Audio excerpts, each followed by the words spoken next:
Hello and welcome back to Simon's Rants and to my on second thought about The Departed. So this is your spoiler warning. If you haven't seen this movie yet and you don't want anything spoiled ahead of time, go ahead, click away now, go watch it, come back and we'll talk about it then. So, hi, virus protection. So in case you don't know, this is another Martin Scorsese film. I'm working through them and this is the next one up, starring Leonardo DiCaprio, Matt Damon, Mark Wahlberg, Jack Nicholson, and Martin Sheen, as well as a couple other people, and it is great. I'm just going to get that out of the way right now. I've been going through the whole Martin Scorsese series and letting you know when it's my new favorite or my least favorite so far, and this is chronologically the best, in my opinion, Scorsese film. I love this movie. It is very similar in a lot of ways to Goodfellas, and then in other ways completely different. A big thing that separates it for me is the cast. I love this cast. I'm not always the biggest De Niro fan, definitely not a Ray Liotta fan. However, I'm a huge DiCaprio fan, a huge Nicholson fan, not a big Damon fan. I like him in some roles, don't love him in other roles. Not a big like Bourne fan or whatever. Those movies just tend to bore me. And boy oh boy am I not a Wahlberg fan. I like him in comedy. He's not good in serious movies, in my opinion. Wow, I'm Mark Wahlberg, and this is how I talk. And it's like, he's not, he's not good. And this movie has such great acting other than him. And his character in general just sucks. And he's supposed to be the hard-nosed cop that just is mean to everybody. And Wahlberg said he based this character off the cops that arrested him. And it's like, well, no wonder you think cops are all assholes. You were a criminal. The character is just completely unbelievable, completely annoying, and spoiler, it's kind of frustrating that he is the one who wins in the end. But it's also a great ending. So that's my one major nitpick, and I got it out of the way.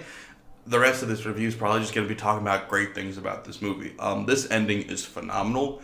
I adore this ending. I had this ending spoiled to me long before I had ever seen it, just because it's one of those things that if you like movies, if you watch like top 10 lists or any kind of like Watch Mojo, Buzz, whatever type videos, you're going to be seeing a lot of these kind of compilations where they'll be like, top twists you didn't see coming, spoilers, don't watch it, and then you watch it anyway because you're a little moron, and then you see this twist ending and you go, wow, that's a great ending.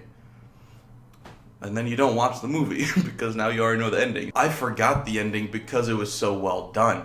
That's great. I love this ending where you have the power shift so many times right at the end where, I mean, Jack Nicholson dies, then Matt Damon gets captured, then Leonardo DiCaprio gets killed, and you're just like, what is going on? Like I said, it's unfortunate that Mark Wahlberg has to be the one that wins. But it could be worse. This ending's great. And of course, if you don't know, there's a very iconic shot right after that where you have the rat run by right after Matt Damon's killed because Matt Damon was a rat. So, by the way, I should probably talk about this plot before I get any further. In case you don't know, Leonardo DiCaprio is playing a cop undercover in a gang while simultaneously Matt Damon is a gang member as a rat in the police force. So they're both simultaneously giving information on each other, trying to rat the other out, trying to get the upper hand on the other one.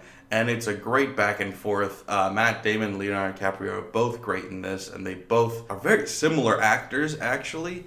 I like DiCaprio better, like I said, but this is one of Damon's better roles, and they're very similar, both in appearance and acting style, and it works really well in this. This is also one of Jack Nicholson's best roles. He's always great. He's always phenomenal. You can list a million of his roles that are great, like The Shining, like One Flew Over the Cuckoo's Nest, like the Joker and Batman. He's phenomenal. But in this movie, he's just phenomenal again. Regardless, eventually the whole scheme of them eavesdropping on each other starts to fall apart. The whole time you're waiting to see who's gonna win because it's like evenly shifting back and forth. The power in this movie is such a struggle. And then right when you see Leonardo DiCaprio catches Matt Damon, you're like, so he is gonna win. And then he gets killed by another crooked cop. You're like, oh, I can't believe the bad guys won. And then Mark Wahlberg kills Matt Damon and the good guys win right at the end.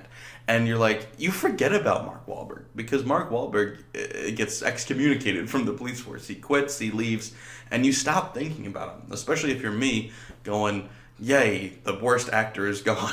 And then he comes back right at the end and kills the bad guy, and you're like, oh, you were in this movie, weren't you? I know this isn't a very concrete review. I'm more just fanboying over it than anything, but this movie's just great. I had put it off for years, finally watched it earlier this year, and now just rewatched it for this.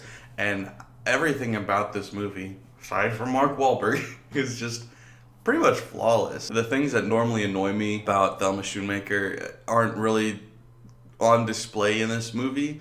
You could argue there's a couple of moments, but they're not that noticeable. And then Martin Scorsese, who you guys know I like, but I don't really love. His directing is great in this, and like I said, oftentimes when you don't write your own scripts, you're at the mercy of the scriptwriter. Because if you can't make your own story, you're relying on somebody else to give you a story that's good that you can then turn into a great movie. And he had a great script for this. He just did, and that's awesome because he needed it. He had missed out on a couple of ones, and now he finally had a script that was really good, and he made a great movie out of it. And it's funny bringing up that this is such a good story, because Martin Scorsese actually said this is the first movie he made with a story, and it's like, that's kind of true. A lot of his movies are either just ideas that are fleshed out into a story, but they're more theoretical ideas that are being shown physically.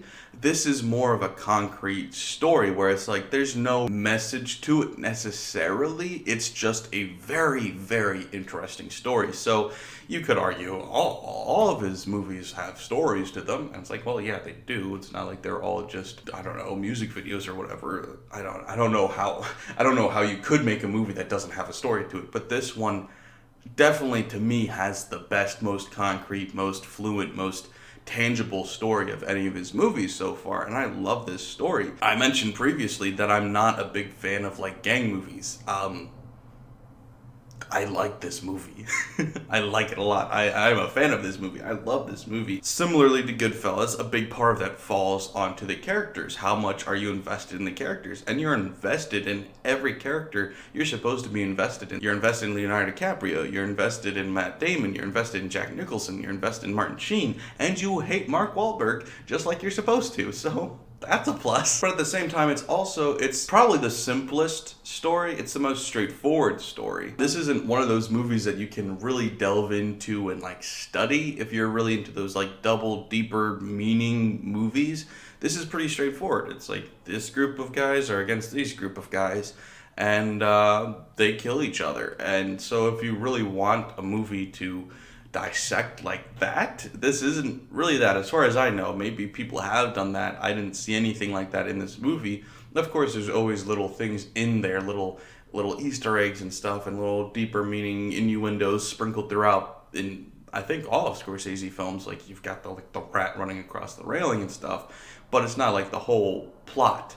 The plot as a whole is like that. But that's not a bad thing. Not every movie has to be like that. And like I said, I love this movie. I don't know what I can really say about it other than, the acting was great, the writing was great, the directing was great, the story is brilliant, and I loved it. And I can't get enough of this movie. Yeah, I'm just kind of fanboying over it. There's no real rant or dissection to do. I just enjoy it. So, I don't know. Maybe this isn't a good review. I'm sorry, guys, but I like the movie a lot. So if you haven't seen it, you just should. And if you have seen it, you should watch it again, because it's good. Thanks for watching, guys. Please like, share, comment, and subscribe if you're new here. Thanks, guys. Bye.